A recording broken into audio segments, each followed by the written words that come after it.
Hey, welcome back to another episode of the MMA Prospectus. This is Zane Simon from Bloody Elbow. I am joined by Tom Grant, as always, also of Bloody Elbow.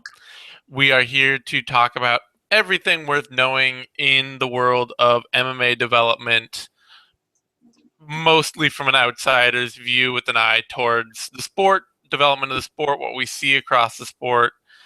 Um, taking big picture stuff. Not going to tell you how somebody's camp's going and what everybody's talking about of a guy in the gym, because frankly, if you take if you look at and watch enough and hear from enough fighters of from the gym and coaches and all that, um it's really hard to cut through the interior hype and get like once what the more that the closer people tend to get to fighters, the harder they seem to have, the more trouble they seem to have being honest about what's going on. Yeah, the forest for the trees sort of Yeah. situation. So, just that's just an FYI out there. I realize we've been doing this show for a while now, and if you're a long time watcher, you already know that we don't know shit about shit. Um, but for anybody new coming into this, I don't want to give the impression that we think of ourselves as like deep insiders beyond the fact that we get our chances to talk to people, interview people, things like that, but we're not embedded in the camp game and training with everyone and working with everyone. It's more of just you look at enough people, you watch enough tape, you watch the sport long enough, you start to see certain trends come out of certain places, certain people doing certain things. And like I say, some of the people you hear from who are the most embedded in camps tend to be the people who are most likely to tell you that some kid's going to be the next champion of the world, and has every opportunity in front of him, and there's no way he's going to fail, and then he loses his first 3 UFC fights and is gone. So that's what we're trying to avoid, if at all possible. On that note, with no UFC events coming up, we've got a little bit more of a wandering show here. We're going to be focusing a lot on the past Nashville card that recently just finished. There was a lot to look at on that card, a lot of young talent, a lot of developing fighters, a lot of interesting fights, even on a card without a lot of name value. And some aspects that came off of that. Also, recently, we've been talking about what it means to be a prospect in each division. This is something that got highly sidelined by my own tech issues a couple episodes back, but it's something that I want to keep picking at just because it's a really complicated question to dive into, looking division by division and what you actually see in terms of fighters going from zero getting signed all the way to the top 5, top 10 title picture. So we want to look at that just a little more, especially with respect to some of the new fighters that we've seen lately.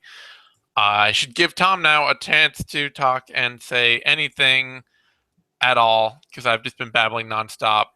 Tom, thoughts? What did you like most about this Nashville card recently? The Nashville card was one of those cards that really didn't have a lot of big time name value on it, but had a lot of young, interesting fighters.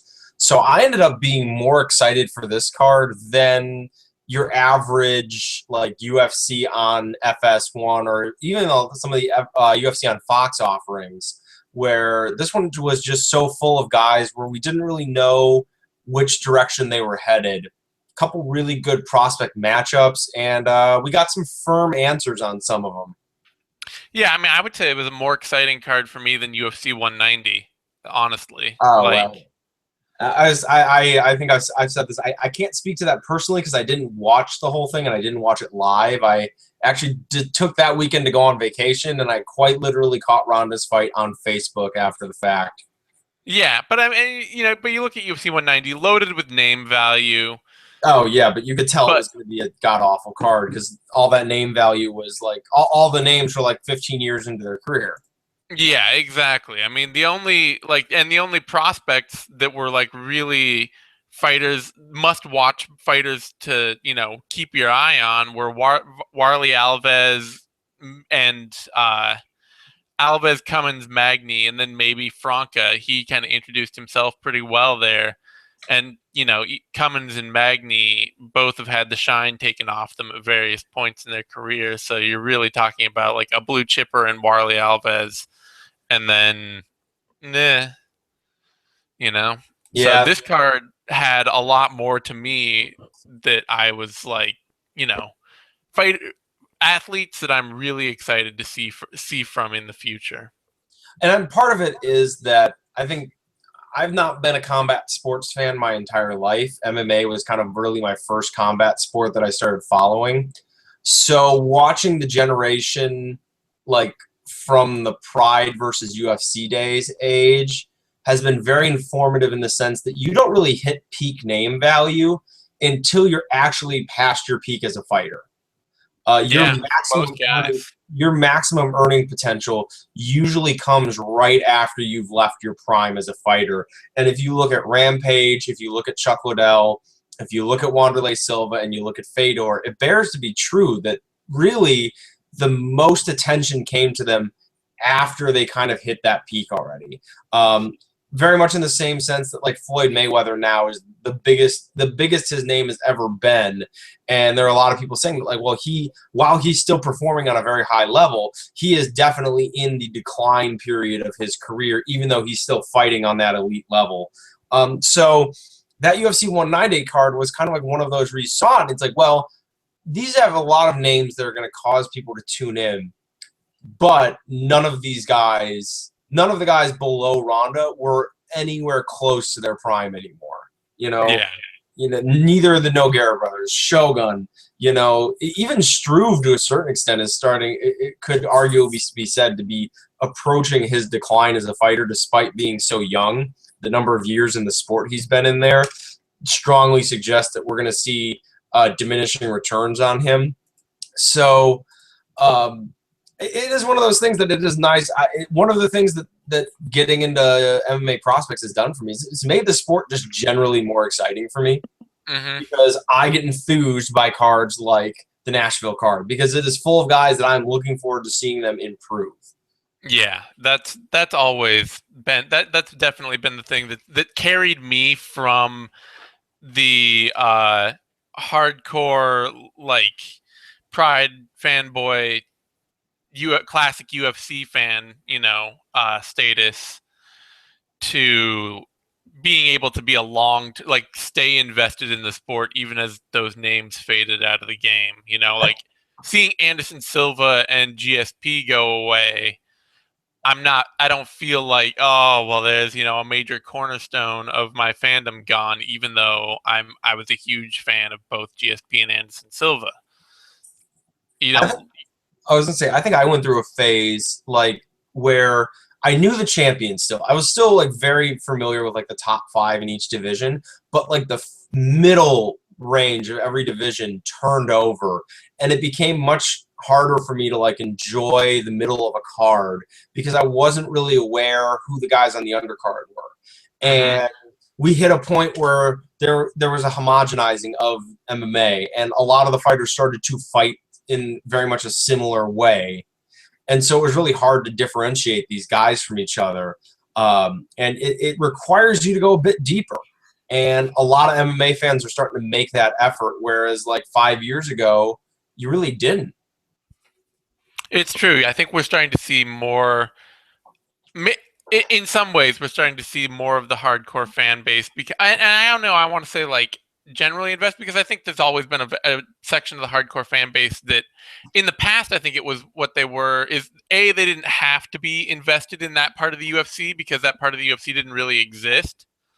So, when the UFC was like 200 guys deep, you didn't really have to be that invested to know who everyone was, more or less. And where the focus then got put from a lot of people was either on like their favorite regional org or like a different MMA scene. So it would be like, Tachi Palace, or even, knowing Strike Force or the WEC or things like that.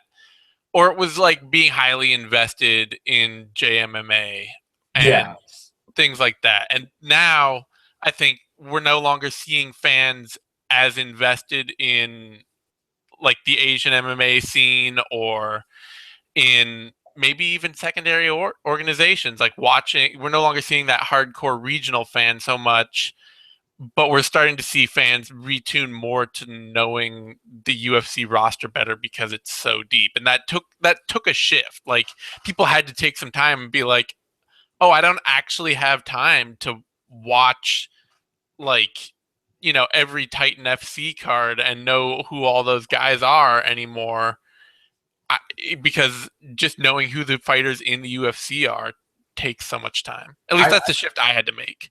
I think it was a shift that everyone had to make. I remember listening to breakdowns of cards, UFC cards, when they first did the big, like they started expanding their roster, and you had guys who followed the sport rather intensely doing breakdowns, and they're like, well, like, I don't really know who this guy is. I watched a little bit of tape on him, like, coming in, but I had never heard of this guy before now.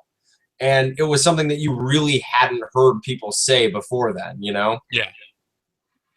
I mean, cause I used to be like a huge follower of well, not huge, but a decent follower of the JMMA scene. Yeah. I would try and watch as many shows as I could. I knew who most of the champs were and the good fighters and stuff like that. And now it's just like, I don't have the time to try and invest in that. Like the production, like there's so much MMA happening at the very top of the sport now that you just can't be invested in the outside edges. Yeah. At least not unless you're embedded in that coverage where, Yeah. Or if I were like going to ONE FC events, then yeah, I would be really invested in all the gyms and camps and regional organizations around ONE FC that they're drawing talent from. Yeah. Or if you live and train in like a hotbed area, like if you're Yeah. living in Southern California and training in that area just as like a hobby, not as like a professional fighter, you're going to be really plugged into that scene. Yeah. But for the average fan, I mean, like, I live out in the Midwest. Chicago's got a pretty good like martial arts, but it's small. Like we're a fairly tight knit community. They're the classic politics, but we're not running a huge scene. It's nothing like Southern California, where like pretty much if you're training, you probably know a high level professional fighter, or you are like 2 degrees from like a really high level professional fighter. It's true. I think I will say this small caveat, the one area right now in the MMA world that as a hardcore fan is really worth investing your time and getting to know is the Russian MMA scene. Yeah. Because not only is there a lot of high level talent there that's not getting out easily into the broader MMA circles, like they're just not getting, Bellator's cut back on some of the Russian talent they're bringing over. The UFC is working on it, but everybody, like every Russian fighter I hear about coming to the UFC, seems like it's this 2-year long process of, well, he get his visa yet? Does he? We've heard he might be signed. They're looking at him. Yeah. Edilov was almost like a revelation that he was just suddenly in the UFC, and that could be just because his government ties are so high that he maybe had less trouble getting out. The Russian scene is backlogged because it has been under harvested compared to the other scenes. I mean, Brazil has been utterly picked over. Yeah. And people have like the people in power in like who bring fighters into the UFC or the other major North American promotions, varying your definition of major, be it Bellator, be it some of the other ones that feed directly into Bellator and the UFC, have connections all around the United States. They have connections in Canada. They have connections in Brazil. They even are fairly aware of like fighters over in Japan. Connections in Russia are a little bit harder to come by. As you point out, getting guys out of Russia, it can be a lot harder. The scene is exploding over there, and it's really hard to get fighters out of there. And as a result, you have guys who are legitimately finished product as fighters, ready to compete at a pretty high international level, who are just sitting there waiting for their chance. Yeah, and I think it should be said that part of the reason too that it's hard to get guys out of it, because I've had managers tell me it's not harder. Like our visa process is just like everybody else's. I feel like the results I see don't reflect that. Maybe it's true, but one of the reasons behind part of it too is that there's enough money and show competition there and investment in development over there that I think there's also just less of a there's less of a pressing need for fighters to get out and get on the UFC circuit. Like they can make good money fighting for M1 if they can get to M1. Yeah. Well, and I think something else is that fellow Bloody Elbow writer Phil McKenzie brought up is that a lot of the Russian fighters tend to continue to live in Russia. And there is a lot of additional costs to training overseas and then coming to the U.S. to fight. Obviously being travel for you and your entire camp. And we see some of the bigger prospects make the transition to live in North America, A, because then you have to travel less to get the cards. B, you're more connected into the network. You've got more high-level coaching, more high-level sparring partners. The big camps in the U.S. bring a lot of inherent advantages. And it's just a matter of like getting yourself there. I'm trying to remember who it was, but we were talking. I'm blanking on who exactly it was, but we were talking about one of our top welterweight prospects went to the UFC, and we had heard he was training an American Top Team, and then like when he was walking out, John Anik mentioned that in speaking to him that he actually apparently went home and trained in Dagestan for the fight. Magomed Mustafayev. It was Mustafayev, and it was not an outstanding performance, and both of us kind of speculated that part of it might have been the fact that he went back to Dagestan to train when he had ATT right there. Yeah. So that aside, we've gone far afield from where we started. It wouldn't be Prospectus if we didn't. No, true, very true. We should rein it back to this Nashville card and talk about some of the better performances of the night before we get into some of the things that maybe either were bad or were weird or that reflect larger trends, all that kind of stuff. One of the big performances I want to talk about, and I know it's a super controversial one, but I still think I was impressed.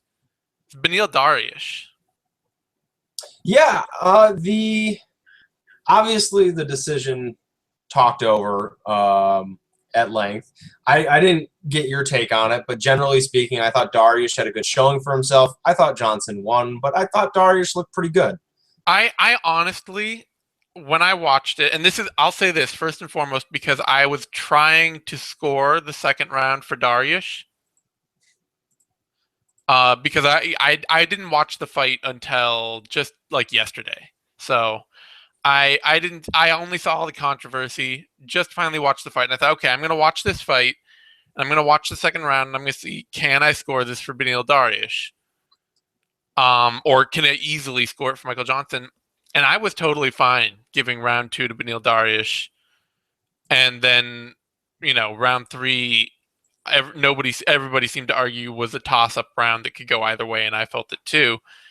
So at this point, like I don't see any real worthwhile controversy in the decision. I thought that, like, Dariush, obviously the biggest moment of the fight was Dariush getting dropped early, which very clearly won Johnson round 1. Nobody gave Dariush round 1, but every hard strike that Johnson landed in rounds 2 or 3 was answered by Dariush. Nobody stole momentum. Nobody made a drastic move to take over the fight. No, there were no takedowns. So at that point, like there was nothing in those 2 rounds that made me say, that guy, he took it. That's obviously the right answer. And at that point, shit, I mean, you can't be if you're in that kind of fight as a fighter. I don't know. I mean, I get that he's gonna say he won it. His camp, people who like him, his fans are all gonna say he won it. But I think if you're looking at it from like a coaching standpoint, to me at least, I would be like, you can't win fights like that. You can't have that fight, that performance every time and expect to win every one of those fights. Yeah, and I think for me, a lot of the conversation, like part of it is the people who I've heard come out making more of a case for Dariush, um, talk about how like it should all be scored on offense and who hit the other guy more, and there's statistically Johnson was more accurate. Statistically, Johnson hit him more. I don't know. I don't want to get into the depths of it. I thought Johnson implemented his game a little bit better and executed a little bit more efficiently. But that doesn't mean the Dariush looked bad. His jab looked excellent. And I thought something that he had struggled with in the past, Dariush, was guys pressing forward on him. And I thought he handled that really well. Obviously, the takedowns weren't there for him. He was never able to get really close enough to make an effective shot on Johnson, who is a fairly good defensive wrestler in his own right. But I really thought Dariush's footwork looked improved. And I also thought Johnson looked a little uncomfortable coming forward at times. He looked very uncomfortable coming forward in that fight. I thought he looked totally unwilling to step into the pocket and commit to strikes, even on like Dariush's counters. I mean, that was the big thing for me, is we saw early in the fight, Dariush has this habit of he'll throw his hands out there, especially on like his standard kind of straight 1-2 combination that he does, and he waits on the end of his punches. And every fight he's been in, he's gotten countered hard because of that. Guys have found him with both arms out just for like half a second, thinking, okay, now what do I do? I've thrown, I've come out left, or well, in his case, right, left, and then he's like about to withdraw, and there's like, just a pause right there of like, what's my next step gonna be? And in the first round, Johnson caught him doing that dead to rights and made him pay for it, dropped him. After that, though, he wasn't able to take advantage of the same hole. Part of that is that Dariush has a much better jab than Johnson, and was able to keep that jab stuck in Johnson's face all fight, make him try to solve it and work around it, and Johnson wasn't able to do that consistently. Yeah. Part of it too is just that, like, Johnson wasn't willing to come forward and sit down on his strikes and commit because he wanted to stay moving and stay outside and not get taken down.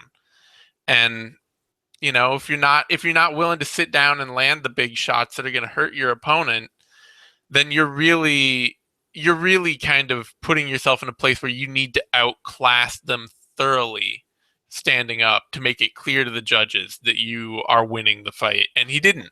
Yeah, I mean, obviously, in the sense that he didn't win the fight. I mean, it wasn't. He didn't put enough of a statement on it, and it's unfortunate because, again, I thought Johnson won, and now that it puts both of them in an awkward position now as up and coming fighters, where Johnson is now somewhat like, he's not really damaged goods, but like, at least for now, the shine's taken off of him. He's gonna have to go back and look impressive against slightly lesser competition to get back to this level. Meanwhile, Dariush is the winner, and in most cases would earn a step up in competition. But given the general fan reaction, sometimes the UFC will not do that with their matchmaking when a guy who they didn't feel deserved to win won a fight. So it leaves both fighters in kind of a rough place. And in terms of like, for both these guys, it's kind of like they're approaching the time where it's time to be at that next level. Well, Johnson very much is in that time. I mean, this is the time when he's supposed to be producing. And the thing is that his career has been generally uneven enough that there's not a lot of, like, right now he's on a run. And this was supposed to be like, he's supposed to be at that point, and he's showing himself to be at that point up until this fight, where he's not supposed to be losing the fights where he's the favorite. Yeah. Like, he's at the point in his career where if he's the favorite walking in, he should be winning every time. It's just, like, that's his stage of development. And he doesn't have that long history of being a dominant fighter coming up to depend on, where it's like, oh, well, yeah, he's a guy who knows how to win all the time. This is a weird decision. He'll bounce right back. He gets another tough fight. I mean, do we know, like, maybe we're just seeing that, he's not going to get out from top 5 to title contender. Basically, for me, though, I just feel like this is a fight where both guys should be treated like winners coming off of it. Like, they're both fighting at a top 5 level right now. And they both might as well keep fighting at that level. Like, neither guy took a big step back for me. They just didn't take a step forward. Yeah, I think, and I wonder how much of it for Johnson was the fact that he kind of fought out of type for himself. He's not a come forward kind of fighter. He likes to kind of hang back and counter. And it seemed like they specifically targeted the fact that Dariush historically has not done well against guys who have pressed him. I mean, that's how Nijim got him, was Nijim pressed forward and kind of forced the issue on Darius. And I wonder how much of that was Johnson adjusting his game. But I kind of agree. I agree with you that I don't really see, like, either of these guys really as, like, in terms of game, like, that was a really good fight. Yeah. It's being overshadowed by the decision, but for both of them, Dariush in particular showed growth in his game. Yeah. And I thought, despite the fact that Johnson at times didn't really look comfortable coming forward, I mean, his striking continues to look crisper and cleaner and more well put together. And it just looked like he was not comfortable doing the things he was doing. But I think both of them, as you point out, I mean, they're both definitely deserving of opponents within the top 10 again. Get them back in there, and, like, let's answer the question for both of them of, like, was this fight a fluke, or was this, was this something? Are we going to expect more, like, inability to, like, really impose their will on the other fighter? Yeah, and I mean, the reason I'm excited for Dariush is that he did look better. Like, this showed a big improvement from his last fight, especially in working behind the jab and how well he's able to put together a complicated boxing game against somebody who, on paper, should be outstriking him handily. Yeah. Other prospect news here. Got to jump down. The peak performer, the blue chipper on the card, the guy that we are, he's young, he's moving up constantly. We're expecting big things. Ray Borg. He looked great against Jean Herrera. I don't know how that Jean Herrera. I think whatever. Yeah. And Herrera looked good too. Like, that was exactly the fight I expected, which is that Herrera's the more dangerous striker and would be able to hurt Borg here and there, but that position and wrestling would win the day for Borg. Yes, I think the biggest thing that we saw in that was that Herrera's wrestling is not quite there yet. Yeah. That's probably his biggest gap. His ground grappling was okay. I mean, it was fine. Yeah. You're just dealing with Ray Borg, who is an outstanding scrambler on the mat and showed really savvy positional game against Herrera. And Herrera still got some things done. I think Herrera kind of fits into our larger talk that we're going to have on this card about the importance of camps. And you have a really high-level athlete here. And then the question comes down to what kind of coaching is he getting? What kind of sparring partners does he have? Like, is that going to be hindering his development as he moves forward? Yeah, and we'll talk about this a little more soon. But I know, like, Herrera is, like, I've seen that he does jump around. And he's working, with, like, multiple different groups of people, it seems like. So, Yeah. I do. And I don't know, like, I'm kind of split on that too, with the whole, like, is it better to have one group of people all the time that are really high level and that are constantly working to develop you? I think, honestly, it is. But some people seem to really like the, like, I go here and here and here and I jump around and I'm always working with different people and getting different looks and tuning my game in different ways. You can do that at a fairly high level. But, I mean, like, when you're talking about Herrera, you're talking about, like, one of his primary gyms that he spends time at. Like, the owner has been called out on a few occasions for like claiming false credentials on Hmm. like different martial arts. The guy Yeah. claimed to be a jiu-jitsu black belt and was called out for it. I think he's claimed a couple other things that, you know, I can't speak to the veracity of either his claims or the accusations against him, but it is a constant theme with that particular gym. So like that's a cause for concern, you know, because not saying that like a legitimate belt rank is the end all be all when it comes to grappling, but generally speaking, the kind of guy who goes out and claims belt ranks that he doesn't have is not necessarily going to be the guy to take you to that next level. Yeah. It is definitely. I mean, and the thing we'll talk about. Well, yeah, we'll get to it later. I want to get to look at some of the other fighters on this card really quick. All right. Because there's not a lot else I want to talk about outside of Dariush and Borg, but a couple of things to touch on. The other two, really like the big newcomers that put on a pretty good show, had a good look, were Jonathan Wilson and Scott Holtzman. Yep. Wilson's especially interesting because he really only fought cans coming up out of Explode and training.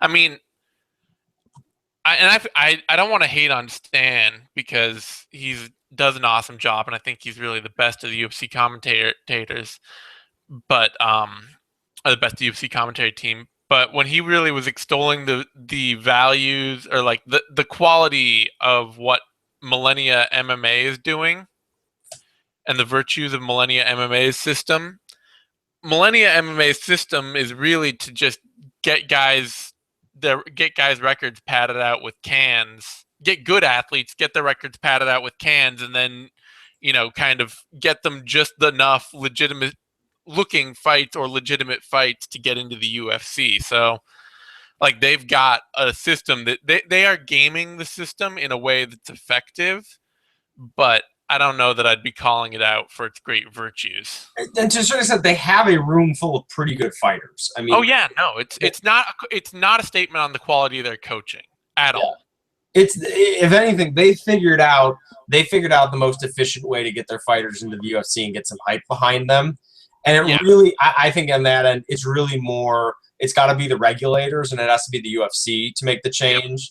I can't like get on a gym too much, realizing like, hey, No, like we can train these guys to be pretty good. Like we're good at training professional fighters, and instead of putting them in Ring of Combat and getting them in there against really tough other fighters and potentially losing, we can get them into Gladiator Challenge and they can run through some dudes and we can put them in Explode and we can get like for sure wins and get our guys to the UFC that much faster. Like, I mean, if that's your goal as a camp to get dudes to the UFC, it's a valid way of doing it, and it's on. I feel like it's on someone else to regulate that path. But I kind of agree with you too. Like, if you're in the best interest of your fighter, we talked about it earlier. Like, just getting them to the UFC isn't necessarily it anymore. You want to get them there in position to keep them there. I will say in defense of Jonathan Wilson at light heavyweight, getting them to the UFC really is what it's all about. Nikita Like, Krylov's still there. Like that's all. yeah, Like if the light heavyweight division was like any other of division aside from heavyweight, after getting Von Flue choked, and Nikita Krylov would have been kicked to the curb, and now he's like turning into like one of the less terrible European fighters they have in that yeah, division. I love Nikki Thrills. You can't get Oh enough. But yeah, I mean, and that's the thing is that like I'm not gonna. I guess I would say this. I agree with. I agree on general principle with what Stan said that Millennia MMA is doing a smart thing and they're doing right by their fighters in a lot of ways.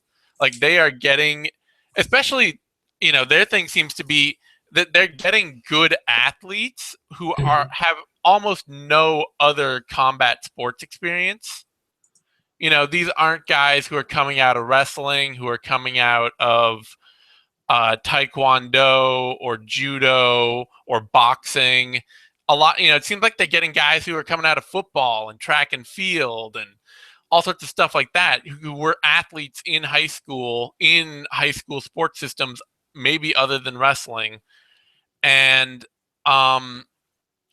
getting those guys is like if you just try to build them, the normal MMA way of building a prospect is really just to throw guys into whatever fights you can get them. Yep. And if you throw those kind of guys at a bunch of college wrestlers who are coming into the MMA scene and building their own careers, they're going to lose. Yep. Like, you're just going to throw these guys at some, NCAA Division I cast-off, and he's going to take a great athlete with no real combat skills and just grind him into the dirt. Yeah. And so what Millennia MMA is doing is they're saying, we're not going to do that. We've got somebody who 5 years from now could be a top-level fighter. Let's just get them wins. Let's make sure their record looks good, and then we'll get them to the big show, and we'll figure out how well we can train them up from there. And to a certain extent also, and you hear this leveled at boxing a lot, that like, oh, well, in boxing, you just pad your record and you just fight cans. But in boxing, they are much more accepting of the idea of developmental fights, or tune-up fights, or the concept that you're going to fight a lesser opponent specifically to work on some aspect of your game. And it may be that opponent brings a certain something, and we see that kind of matchmaking. I can't speak to to the intricacies of every regional scene enough to say if every regional promotion is doing this. Did we lose? Yeah, I'm back. You're back? Yeah. Weather's storming, so my connection's being rough. Like, why always between us? I do all these other shows and it's fine, but the connection for us back and forth seems terrible. It's because I'm special, Zane. I hold a special place for you. I can't speak to regional scenes enough to say what every regional promotion is doing, but there are certain regional scenes that do help camps when they're looking for a particular type of fighter to match with their fighter. They will help them out, like you just said, like the idea that you're bringing up a guy with no combat sports experience and you want to prep them for college wrestlers at a higher scene. There will be promotions that, when you talk to them, they're like, oh yeah, we can get you a guy that's a decent wrestler and looks to take his guys down, so your guy can get in there and test out his takedown defense. Like, there's a value to that. And so that's like, Explode's not giving you that, though. No. That's the thing, is Explode is like one of the most brazen, like, can-crushing. They're throwing people in there who have 0-12 records in there to lose. Yeah. So I think there's a balance that needs to be struck where, like, yeah, if you've got a Jonathan Wilson, you don't go to you don't go to Titan and toss him in there with like some hot shit wrestler who's like 3 fights into the sport. Like, yeah, sure, go see what happens. Like, go see if you can wrestle. Like, you build that up. But I think we're gonna see more of that emerge, because it's a proven way to develop guys in pretty much every combat sport. I mean, like, you'll see, even in like the Olympic sports where it's more tournament based, you'll see really high level competitors go to smaller tournaments in between larger tournaments specifically to work on something, or specifically to like test something out, or just clean something out of their game, or just build up a little bit more confidence. Yeah, and that's something that is, that's, not to defend, there's no good defense for Explode, Gladiator Challenge, the other can-crushing organizations around the world, of which there are more than a few. But I would say that they are a symptom of the fact that MMA has zero interest across the board of developing fighters carefully. Well, I mean, it's the broader system is really just throw guys in there. I mean, like, Japan is on the far end of that scale, where they're like, you're 1-0. We've got, we'll throw you at Manoa Man. Oh my God, he just dislocated your hip? Yeah. Like, they're way at the other end of it, but they do represent, the extreme end of sort of the standard in MMA, which is, oh, you've had 3 pro fights? Well, here's a guy who's 10-0 and is, Well, then, and they have the other end too with the Shudo, the way Shudo is constructed, and you have the different levels of Shudo that you have to work through to become a Class A shoot fighter, which is then you're a professional. So yeah, I think it's one of those things that aside from Shudo, like with a really structured, regimented way to come up the ranks, part of it is just that MMA was so small and so like disjointed when it came up. They don't have, we as a sport don't have an infrastructure beyond the top level of the sport. Yeah. We were a top down sport, whereas a lot of other sports kind of started from the bottom up. Yeah, I mean, it definitely, you can say like you look at, yeah, I mean, you look at football, for instance, and you've got your all the like high school and state programs that everybody's competing in, and they're going to the collegiate level, and that's a whole very set regulated system, and then they're getting to the pro level at the top, Or where like yeah, they're yeah. through heavily going through regulated, decently organized systems all the way through. And then in wrestling, you have something similar, and there's a distillation there. Yeah. As you go up, there is a firm cutoff in which the high-level programs just pretty much make a determination on you of can you compete at this level. And it is, you can join and you can try to prove them wrong, but, it's one of those things. And then boxing is over a century old. Yep.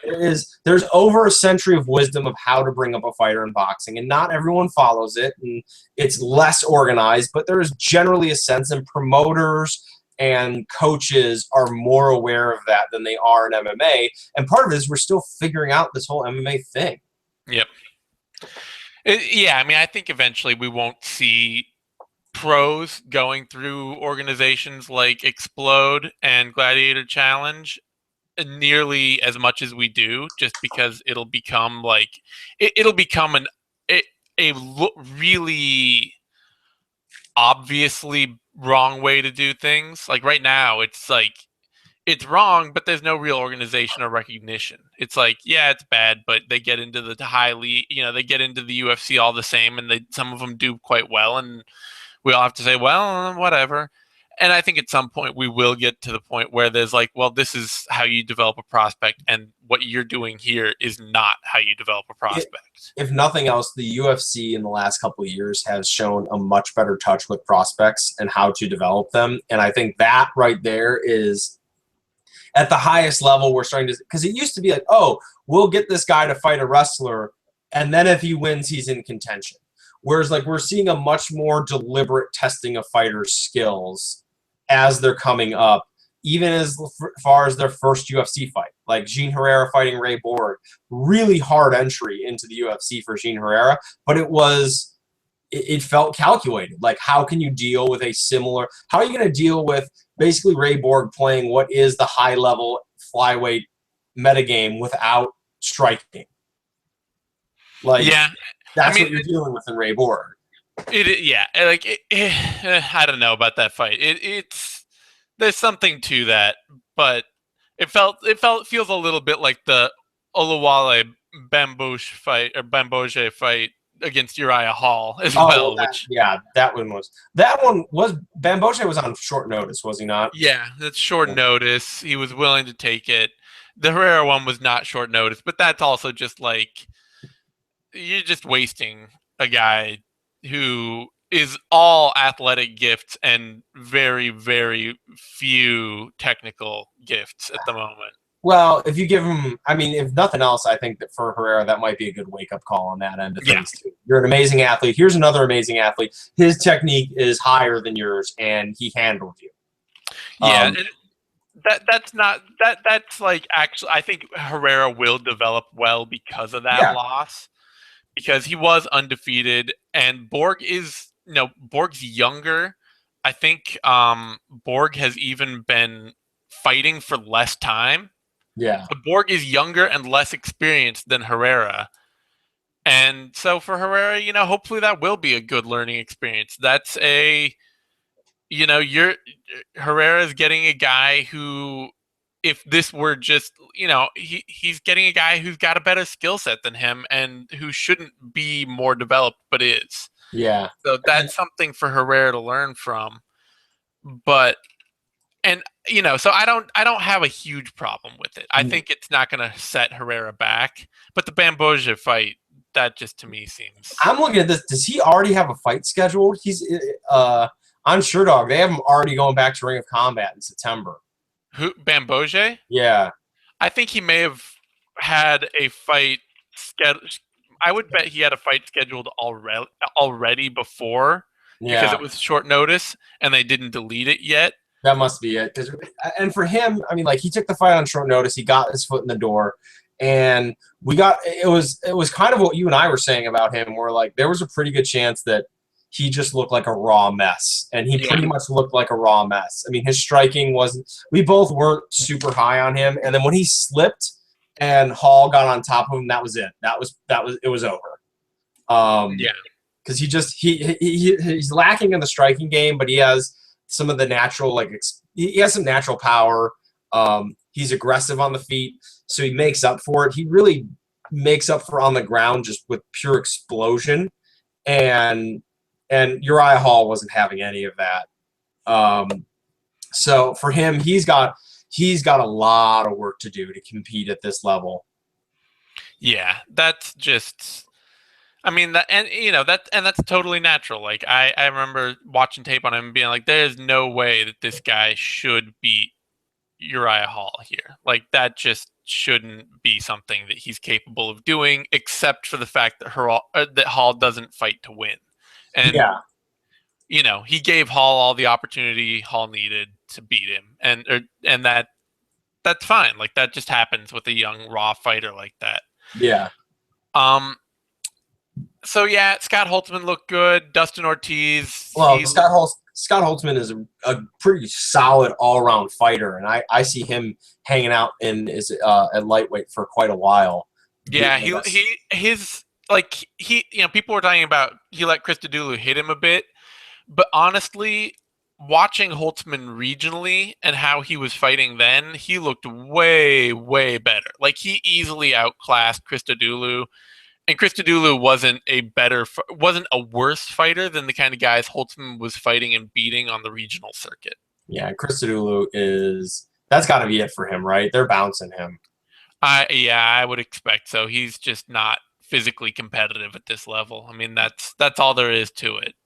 But yeah, like that I he seems like an easy whipping boy for a lot of fans. Like obviously everyone was kind of having fun with how bad he looked, and really like he physically just isn't. He's not like a professional athlete when it comes to the physical sides of things, and that's not really a knock on him because the majority of people aren't professional athletes. So it is one of those stark reminders of like what it looks like when someone with like what it would be an above average athlete like for the world gets in there, and then you get in there against a legitimate professional athlete. Yep. Yeah, I mean there's a hard line between being able to like do well and go to the gym 4 times a week and actually fight at a really high competitive level. And even guys who fight at a high competitive level, there are massive differences in the athletic qualities of somebody at the top 5 or top 10 and Yeah. somebody in the rest of the division. Yeah. So let's see. And Dustin Ortiz, he continued to look great against Willie Gates. He's just like there are few more like meat and potatoes flyweights in the world than Dustin Ortiz. He is all the fundamental basics and a great athlete in a division of full of guys who are just like, high flying with all sorts of crazy technique. He's like, it's like, wow, we have an actual like wrestle boxer with a decent grappling game. Ooh. It's refreshing, isn't it? It is. It's almost sort of unseemly that at 125 you'd get a guy who just is like, I take people down, I play a really strong top game, and I box well in the pocket. That's all you need. Yeah. And let's see. So let's get to some of the downsides here, because we have a couple, and they are shared really by OSP and Sarah McMahon. Yeah. And their problems are similar, and their reasoning is pretty like it's on full display. And it's really like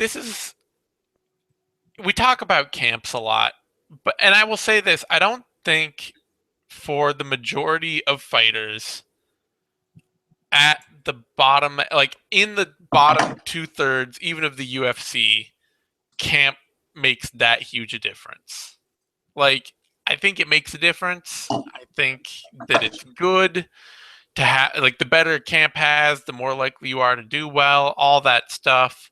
But rising up the ranks, mostly it's like, how hard do you train? How hard do you get in the gym? How good a shape are you in? How naturally athletically gifted are you? All sorts of stuff like that is just kind of sets a lot of the standard for even the UFC. Like, that is going to get you through most of your fights. And especially if you're somebody like Sarah McMahon, who has a great skill base that they can draw on naturally. Yeah, it is. It's one of those things that the big camps provide a lot of advantages, and some of them can be accounted for. Like, you'll see guys come out of other places with Michael McDonald is a pretty prime example of a dude who is a high-level fighter who competes on a really high level, and who is able to make it work despite the fact that he trains out of a really small camp. And I don't think he's ever moved to a larger camp. I don't think so. I'll check, but keep making your point. It provide for lower level fighters. Often the big camps provide opportunity more than anything else. The connections that you make, the fact that your name gets out there, that you might get to go to UFC shows and like be in the corner at times, or like in like part of the guy's party when you go there. So you make that connection. But when you hit the highest levels of the sport, a lot of things are decided by, like intricacies of MMA, and you really need to be at a camp that is kind of on that is very much kind of in that world. And it's why you see guys like Rafael Cordero, super successful at Chute Box, moves to the United States, opens King's MMA, adjusts his coaching philosophy a little bit, and now he's back to training high-level fighters. Because he is one of the guys, he's fought in MMA, he's coached high-level fighters, he stayed in the community, he understood.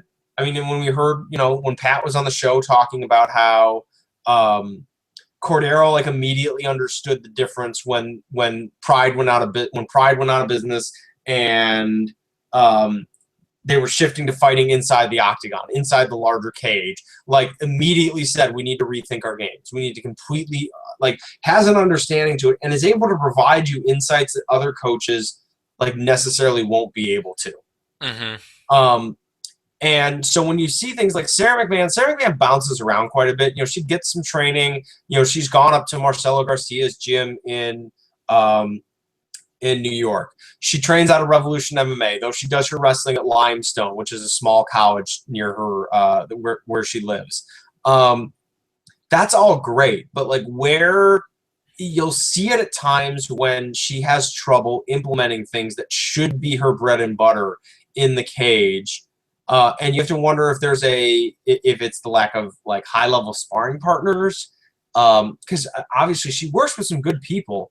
But how frequently are you able to work with them? If you go to American Top Team, any day you get on the mats to work your wrestling grappling, you're basically lined up with nothing but professional fighters. If you go to TriStar, it's a room full of, high-level athletes who are all, professional fighters or on their way to being professional fighters. Are you getting that? And it's kind of shown as Sarah McMahon has not really developed. And I can't speak to the coaches that she has at Revolution, and I'm not saying that they're bad coaches, but when you're talking about the elite camps, the reason they're elite camps is because of elite coaching. They are all A or high B level coaches at these camps. And that is that's what you're looking for when you're in the matches against these other elite fighters. And I think we've seen Sarah McMahon has deficiencies, and Sarah McMahon has not been able to fill in these deficiencies, even going back to the Shayna Baszler fight. Yeah. It and one of the things I think too is part of it, maybe I'm totally fucking off base here. So this is once again, this is one of those blue skying trends. And I think especially just looking broadly at MMA gyms, it's a trend I see. But I think it's really hard to get really good striking training coaching in MMA. Like I don't think there's a lot of people who do it, Mm-hmm. especially in comparison to like how much good BJJ or even wrestling coaching. I mean, wrestling is. I think we see a lot of poorly trained wrestlers too. Like that, they're both something that can be missing, but striking is one of the things. Like I honestly think when you get to the top of the sport, when you get to the top 5, top 10, wrestling or striking becomes like 70%, 65, 70% of the game. Strike is striking. Yeah, I would. I've kind of said it for like a while. Like your entry level skill into this sport is grappling. Like how well can you? I mean, we've watched a ton of regional MMA, and there at every scene. Like no matter how regional you get, there's some dude that's compiling tons of submission wins because he's just feasting on the lower level grapplers in regional MMA, and they'll even get some of the guys on their way up. Once you pass through that and you get to the higher levels, you're faced with pretty much every fight a guy who, even if he's outmatched on the ground, can make it work for 2 to 3 minutes. And I think OSP kind of showed that. Where like even though he was clearly outmatched against Glover Teixeira, for like short spurts, he was keeping up with Teixeira on the mat. Yeah. And really, Teixeira was able to turn them into really prolonged exchanges in which he won. But like little spurts, OSP was able to keep up with him. Once you get into that level, it really becomes who's the better wrestler, who's the better striker. And the wrestling edge is kind of eroding away also, where like everyone at that level can wrestle pretty well. So how well can you strike? And that dictates how well you can wrestle, which then dictates how well you can grapple.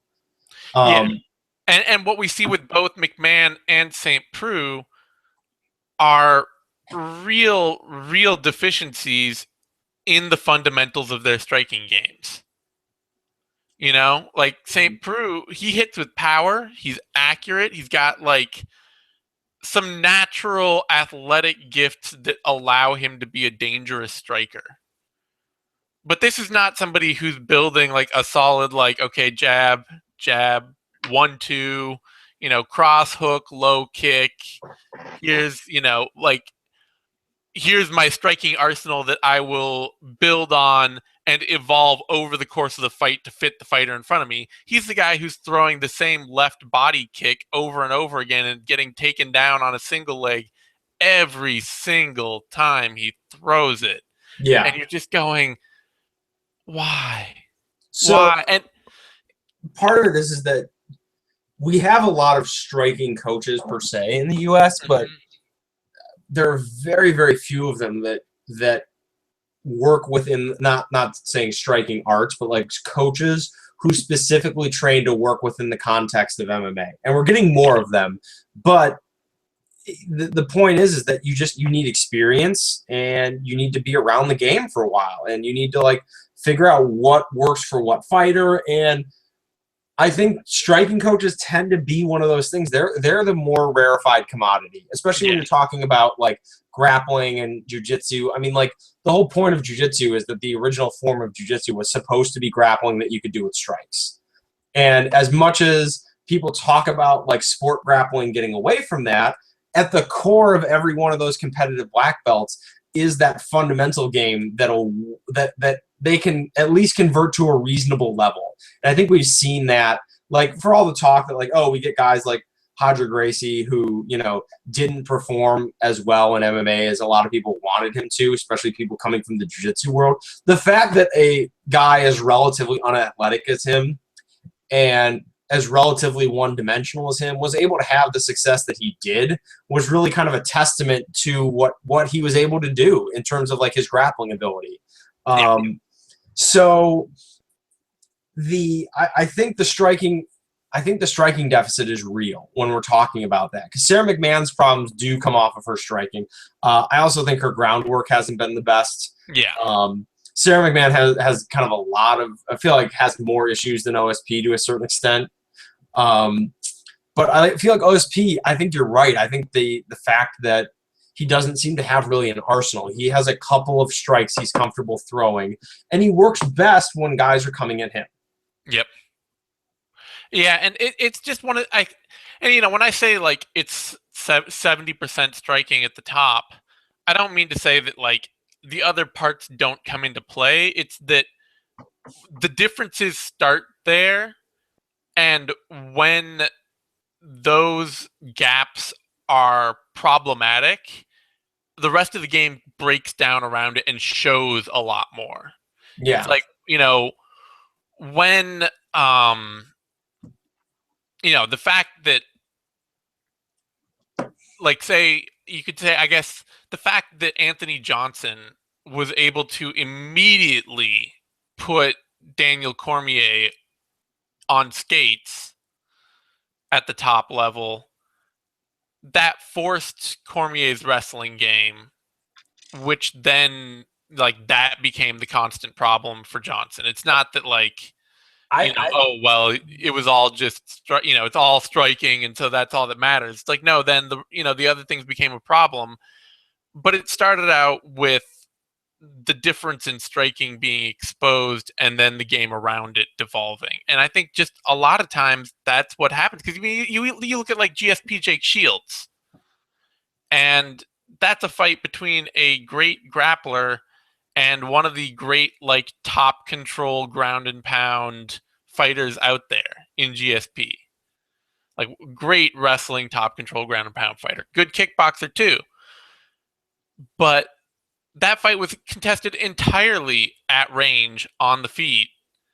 And mostly it was because Shields couldn't keep up with GSP's striking and couldn't then force any of the rest of the game to happen. I feel like, so what we're talking about is that fights between relatively competitively matched fighters tend to be settled more in the striking department. Yeah. When there's a big deficit in wrestling, or when there's a big deficit in grappling, I should say, that tends to be the deciding factor. Simply because, like, for Cormier, Anthony Johnson, Cormier didn't need anything else. Yeah. But when he fought John Jones, and there was a more competitive level of wrestling in that fight, or grappling in general, then we saw a fight that was comprised mostly of striking. And I think that's the key factor in the high-level MMA, is that you were seeing more competitively matched fighters who are closer in level and skill set, and you're able to exert the difference in your striking game in the course of an MMA round easier or more effectively than you are a grappling game. Yeah. I mean, you could even say McGregor-Mendez is a fight. Yeah. Like, that is almost the best case for striking being the most important thing at the top, where Mendez had a clear advantage in the wrestling game, but the fact that McGregor had an advantage striking just slowly. That fight ended up being kind of like a throwback. Like, that was quite literally the striker's job when you were on the ground was to survive, and then exploit when you were on the feet. But yeah, no, it is one of those things that it gets difficult to express, because, like, then when you see deficiencies in the grappling game, it usually ends up being pretty stark, and then it's kind of one of those, like, well, what was this guy doing at this level anyway? Yeah. Like, when we saw, like, when you see Anthony Johnson get run over, it was like, oh, well, he was never on Daniel Cormier's level. Like, or Maya Magny. Or like Neil Magny, where it's like, oh, like, Damian Maia just absolutely trucks him on the ground. And it was just like, oh yeah. I think I didn't actually get to see that fight live, and I was sitting in my hotel room, and my social media kind of blew up. And it was just like, oh, so a bunch of people just figured out there's levels to this ground shit. Like, and when you're facing a guy like Damian Maia, like, the guys who beat Damian Maia are the guys who are good enough to hold him off for the length of a round. Yeah, it's Rory McDonald. It's Rory McDonald who can keep himself from getting submitted when Maya takes him down, and who can force Maya to work hard enough to actually have to gas himself out a bit on the feet and tire, and then who can work to beat him up. But anyway, so the thing with the camps, like, I don't think, you look at, if you're watching a fight like, I don't know, Jonathan Wilson, Chris Dempsey. I'm not sure. Dempsey trains out of, or, well, okay, that's not a good example. Those guys, well, I mean, I don't know. Or I'm trying to think of what's a good example of two guys training where, like, one of them's training out of a crap camp and the other one's training out of somewhere big recently. And I'm not coming up with something easily, unfortunately. There are examples. I mean, no. Oh. Here, Chris Camozzi, Tom Watson. Perfect example. Watson recently moved over to the Black Zillions. He's training out of Jacko Hybrid. They are a great camp. The Black Zillions, Nate. That's like all we need to go to. Black Zillions are a great camp. Yeah. Quite frankly. They are. And Camozzi trains out of Factory X Muay Thai. Like, who's that? I have no idea. And, that's still a fight that, even going in, everybody knew Camozzi was getting tougher, and he works at a higher rate, and he only tends to lose guys who actually can take him down. Uh-oh.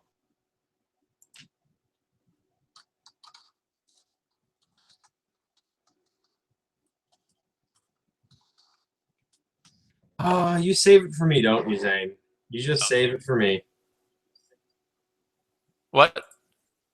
I didn't even know. Damn it. So I have no idea how much of that got lost. I'm saying is that, like, Chris Camozzi, Tom Watson,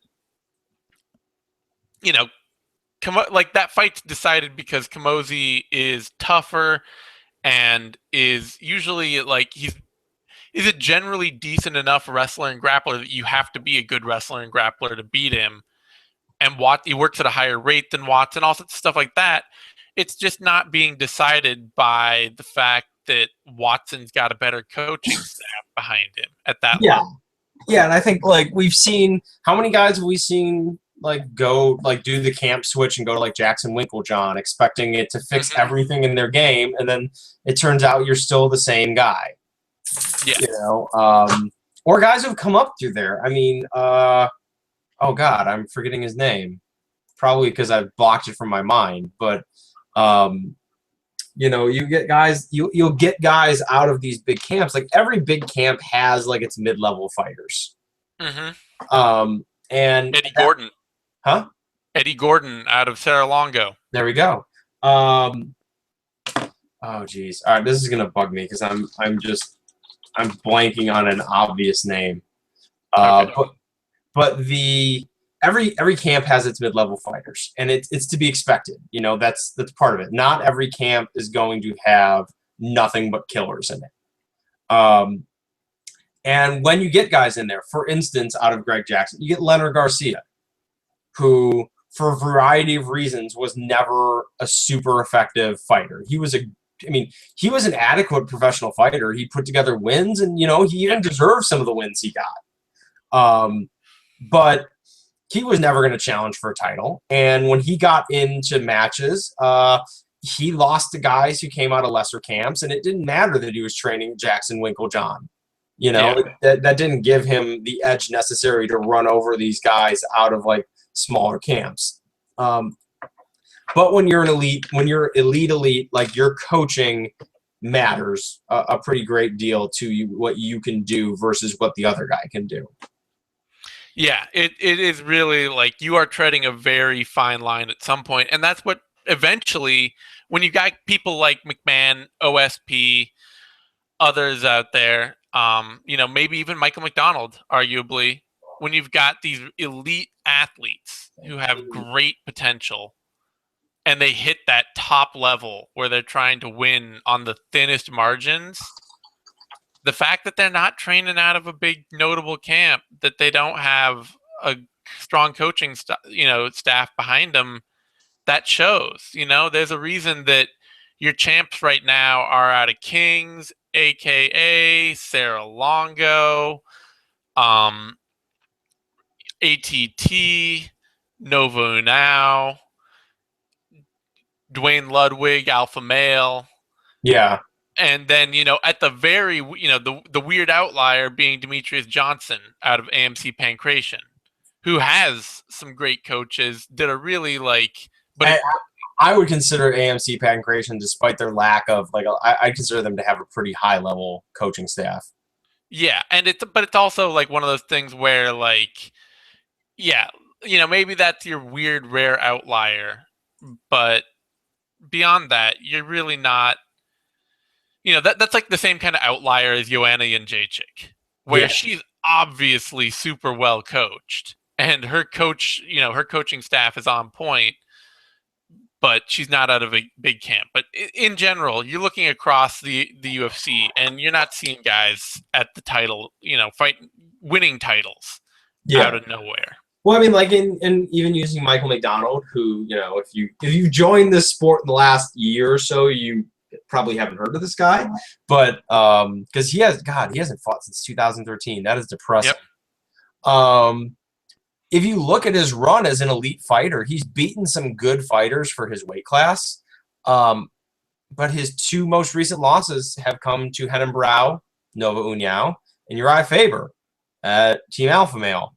Yep. Both of them were pretty decisive losses. I mean, both of them he got fairly tuned up in. So, and obviously it doesn't hold. He beat Brad Pickett, who's an American Top Team guy, but is also not on that elite level. And when Michael McDonald hit that elite level, you saw some of the problems emerge. You saw him start giving up his back to Renan Barão. You saw Renan Barão lead him into an arm triangle. You saw Renan Barão beat him up on the feet. You saw, Uriah Faber. Was that the one your Faber rocked him and then guillotined him? There's so many Faber guillotines that they are not distinct in my mind anymore. No, they're not. And so you lose in these transitionary, very MMA moments that these guys are very clearly training for in a more efficient way than you. Yeah. It's one of those things that it really does become a problem at the high level, but at the same time, like I say, I don't think it's a problem at the lower levels, and I do think the guys can switch late who are really high level athletes and get to that level, get to that elite level. They can maybe make some late changes and turn things around, but it just depends on how much is ingrained in them, how much has become fundamentally their style and how they fight at some point. That's the big question with that of guys trying to make late changes. I do think it can be done, but you definitely run more of a risk of just having had your style so heavily ingrained in who you are that no coach later on is going to fundamentally change how you fight. Yeah. Anyway. Now, we want to talk a little bit just because, and I think, splitting off a little before we end here, getting back to this idea of what it means to be a prospect at different divisions and stuff like that. And I think one of the ones I actually want to talk about a lot right now is, and strangely enough, because there's not really a good example on this card, there are examples of, well, there is a good example actually. Beneil Dariush is lightweight. Man, that's of the divisions that you could pick to be a prospect in, either gain some weight or find a way to shed that extra 10 pounds. You don't want to be in lightweight. It is a terrible place to be because everyone is so good at lightweight. Yeah. There's going to be some turnover. And we say this, and it's ironic because we say, all right, so lightweight's this incredible Shark Tank. It's this amazing. It used to be the home of the wrestle boxer. That's changed. It's now probably home of some of the best, all-round mixed martial artists in the game. Rafael dos Anjos being one. You have this amazing kind of new age striker in Anthony Pettis and Edson Barbosa and all this stuff. And then we have Khabib Nurmagomedov, who quite literally is mostly just raw athleticism and amazing chain wrestling. Yeah. He's the one that causes me pause on lightweight because I wonder, like, it kind of came up when everyone talks about, oh, well, if you took Ronda Rousey's skill set and you gave it to a male athlete, and I'm like, you'd have someone who is probably better than Khabib. Like, you probably have a more well-rounded fighter than Khabib at this point. Yeah. Well, I think one of the things that you look at when you're looking at really the Shark Tank divisions. Yeah. One of the big things that you kind of run up with really is how, and I don't want to say this like it's not true of other divisions, but I think it's so much more of it becomes a more interesting fact.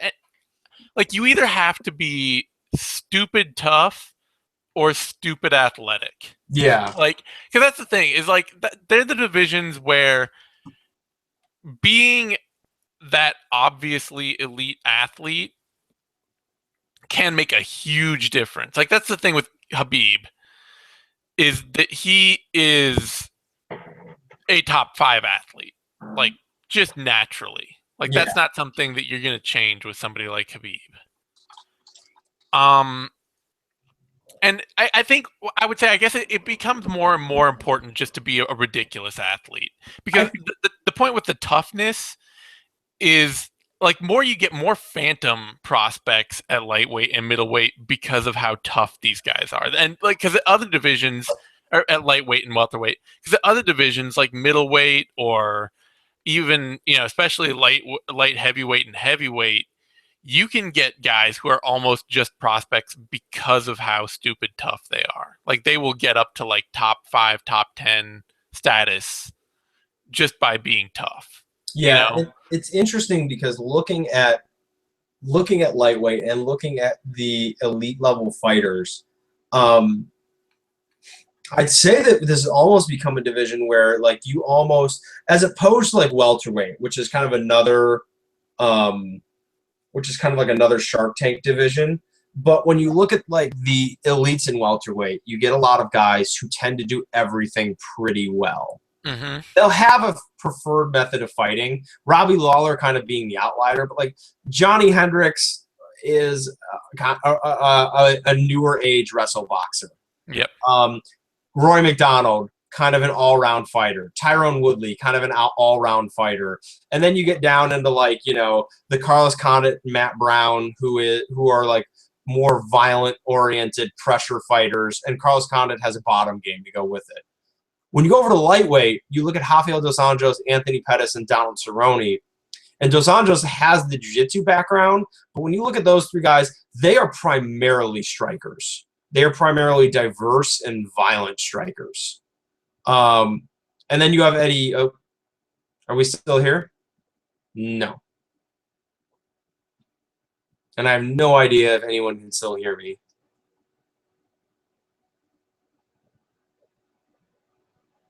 We're doomed not to have this discussion. We're never allowed to have this discussion.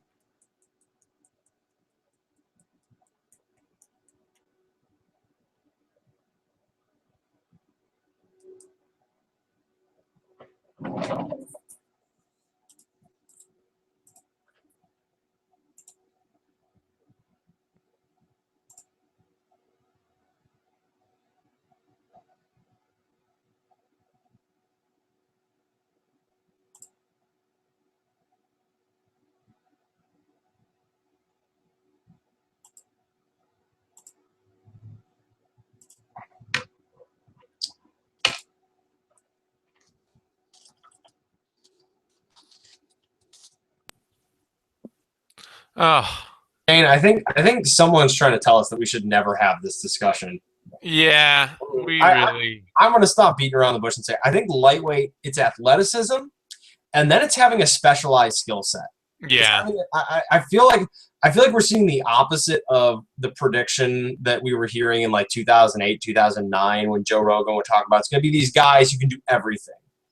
And yes, we have guys who can do everything now, but they tend to favor a particular skill set, because you need to have a peerless skill set to be an elite fighter. You need to have a skill set that it doesn't matter who's in front of you. If you implement it, you can finish them. And in lightweight, I think we see pretty right now, like dynamic striking is that skill set that everyone wants. You know, Dos Anjos has it, Pettis, Cerrone, Eddie Alvarez, Edson Barbosa, Michael Johnson, Beneil Dariush just demonstrated some pretty high-level striking skills.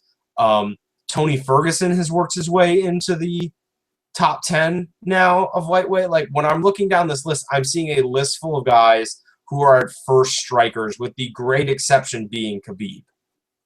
Well, I mean, and I mean, I would say Dariush too, but he comes in with that scary wrestling background. He put on a great performance as he's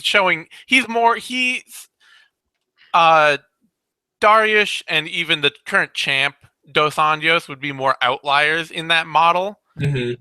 But Anthony Pettis, Edson Barboza, Michael Johnson, Tony Ferguson, Bobby Green, Donald Cerrone. Yeah. A lot of these guys have good grappling games. Even Ally Aquinta, most of them are first and foremost strikers who. Yeah. Well, and Pettis and Cerrone are remarkably similar fighters in that they're not necessarily they've improved on the wrestling front, but most of their takedown defense is mostly their guard and the fact that people don't want to be in their guard. Yeah, and so when you're looking at, one of the great parts of lightweight is the 3-0 class, as I like to call it, which I don't actually like to call it that, so please don't quote me on that. Anybody. Now. But they have like this class of 3-0 fighters right now. Gilbert Burns, Johnny Case, Chad Laprise, surprisingly, Rashid Magomedov, and Chris Wade are all 3-0. And especially like Burns, Case, and Magomedov are all like, they're all great athletes. Case and Magomedov are very good strikers. Mm-hmm. And Burns is an outstanding grappler. Yeah, you look at some of you look at them, like they all have particular skill. Burns is an outstanding grappler. Case is a great striker. Laprise is a pretty decent boxer. Like, that's really how he makes his bread and butter. I do not expect Laprise to go a lot higher. I don't expect him to be a top 15 kind of guy. He doesn't seem like a pretty prestigious. I would say Wade's a pretty prestigious grinder type. Yeah, and I expect Laprise and Wade to fall off, but especially Burns, Case, and Magomedov. Yeah. They seem like guys who have just that right mix of athleticism and a really strong skill that their opponents are going to have trouble matching. And you can find other fighters dotted around in there like this, or guys that are developing. Like Marbek Taisimov is a guy who's really started to come on lately. Yeah, showing that mix of striking and athleticism.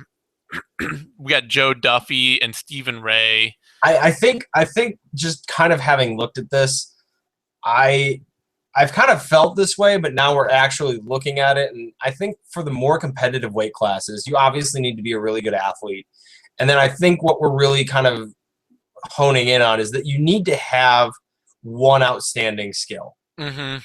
And one outstanding skill, and then your other two skills need to be good enough. Yeah. And like, nobody's just crap. Nobody's not well-rounded at all. But to really succeed, you have to have one thing in your pocket that's just better than everyone else. And the people who don't are guys that you look at and you say, I don't know how, like James Vick. James Vick's 4-0. I do not see James Vick as a top 15 fighter. No, and they also tend to be the guys that tend to get labeled as being kind of dull or decision machines or like whattever. Like, oh, that guy's fighting. Like, all right, he's a good fighter, but like I'm not really beating down the door to see him fight.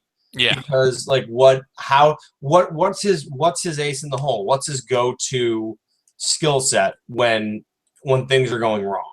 Yeah. So I think that's something for lightweight when you're looking at young fighters. do they have a skill set they can impose on pretty much any fighter they face? Because when you get guys like, I seem to remember like really more for like a guy like Burns, when he strikes for prolonged periods of time, it really kind of at this point seems like he's intentionally trying to work on his striking. Yes. He That's has a very Black Zillions thing, I think, in general, is this yeah. feeling of like, you are going to focus on your striking and like craft it. This is something that we want you to actually improve on it. Like we saw the same thing at Struve is with the Black Zillions right now, isn't he? I don't know. I believe that was Black Zillions. I believe that's a move he just made. Yeah, he's now training at the Black Zillions. And his fight against Nogueira, you really actually saw, maybe for one of the first times in his career, what seemed like an actual emphasis on, okay, I'm actually going to work on my striking technique in this fight. Yeah, like I had something that my coach gave me, like, this is what you're doing this fight. This is what you need to be make sure. This is what you need to make sure that you're doing all fight. Yeah, and that's definitely a. I would say that's actually a kind of signature of the camp. So it is something that I think, especially with lightweight, you really need to have that elite singular skill. Maybe even more so than welterweight. I think maybe even less so than featherweight. That's like the division of guys where it's like, you better be fucking elite at something. Well, you gotta have at least one elite skill, and then you need to be average in the other two. Yeah. And we're not saying average like at a global MMA level. We're talking average for fighters in the UFC. Like if you're fighting in a division of 20 or how many guys does lightweight have? Like 100? Lightweight's 100, yeah, 104. So, if you're a dude in lightweight and you're an outstanding striker, your grappling better be somewhere in that 40 to 60 range. Yeah. Like of fighters. There better be about 40 dudes who grapple worse than you in that division. Yeah, absolutely. So, I mean, and that's kind of what, you look at the fighters that rise, and that is what makes it a Shark Tank, is that you look at Beneil Dariush, and he's somebody who is an elite grappler. Yeah. Absolutely. And he's a good wrestler. Solid. Not great. He is the quintessential. He is slightly above average. Yeah, he's a slightly above average wrestler, and he's become a above average striker. Yep. And he's right there in the top 10. Yep. And that's the model. You look at Edson Barboza. He is a decent enough grappler, average. He's an average wrestler. He's actually slightly above average wrestler, honestly. And then he's a phenomenal striker. Yep. Not so phenomenal that he's going to win a title, but good enough to beat 90% of the guys in his division at it. Yeah. So I think that, and we're going to see in other divisions that, like, the game changes when you're talking about, like, welterweight. Yeah. Like, welterweight I feel like tends to favor slightly more homogenous fighters. And then, like, the decision, like, the highest level of welterweight seems to be right now, you got to be able to be a pocket striker. Yes. And like Neil Magny went on a huge run through that division, and he got probably one of the worst matchups for him in the top 10. And he did it by being a pretty homogenized fighter. Mm-hmm. John Young Kim, kind of the same deal. So I think it is going to be interesting to see how the personality, because we get the heavyweight, lightweight, pretty much all you have to do is be an athlete. You got to be a superior athlete, and everything else will come. Yeah, and tough. yeah, I'm sorry, and tough. Like the toughness, and I think that's something that I'm not mentioning enough. That there needs that's actually something that's a little bit interesting about lightweight, I would say, is that there's less emphasis on toughness, just a little. The Edson Barboza, Beneil Dariush, both guys we've seen get dropped. Mm-hmm. And like Dariush, he came out, he got dropped in the first round. Barboza, everybody talks about Barboza's weak chin. Relatively, it's he's only been knocked out a couple times. But I do think that there's a little bit more leeway to like get around not having the greatest chin in the world at those divisions. I feel like when we're talking about like the lighter the weight classes get, another baseline thing that you need to have is speed. Yeah. Because you can compensate for a lot of stuff with speed. And the especially like at flyweight. Like if there's a deficit at flyweight, like it is really, really obvious. Yeah, obviously. Yeah, flyweight, that what it takes to be a prospect at flyweight is all on athletic ability. Like it is entirely you are a top 5 athlete and that will make you a top 10 fighter maybe. Yeah. Like everybody in the top 10 at flyweight, especially now that I think Chris Carriasso is out.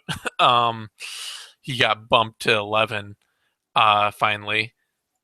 Yeah, now that Chris Carriasso's out, you know, Dustin Ortiz is 10, Zach Makovsky's 9. There is no 8 because it's John Lineker. Kyoji Horiguchi's 7, Moraga's 6. All these guys. Henry Cejudo is 5, Ian McCall 4, Formiga 3, Benavidez 2, Dodson 1, Demetrius Johnson. Like they are all top 5 level athletes. Yeah. And then you're splitting hairs as to who's technical at what. But that's all for another day because we got to wrap this up. We've been doing this forever and we've already had way too many technical problems. So we will touch on this again at another time. This is a topic that affords a lot of interest, to me at least. Maybe other people find it boring as shit, but that's both our listeners are just like glued to this. Yeah, they're like, God, can you guys get back to like some Ronda Rousey versus Floyd Mayweather drama? That's what we're here for. Oh man, let's break that fight down. Are we talking like MMA, boxing, or no rules? Okay, on this note, I'm wrapping it up right now. I'm Zane Simon. You can find me on Twitter at TheZaneSimon. That's Tom Grant. You can find him on Twitter at TP Grant. You can read us both at Bloody Elbow. We'll have more videos coming. I believe there's an event next week for us to have Care Don't Care, Vivisection. This weekend. Watch all it. The normal twisting. Yeah. So until then, everybody, thanks for joining in. Thanks for watching. Give us a like on Facebook or on YouTube and subscribe. All that good stuff.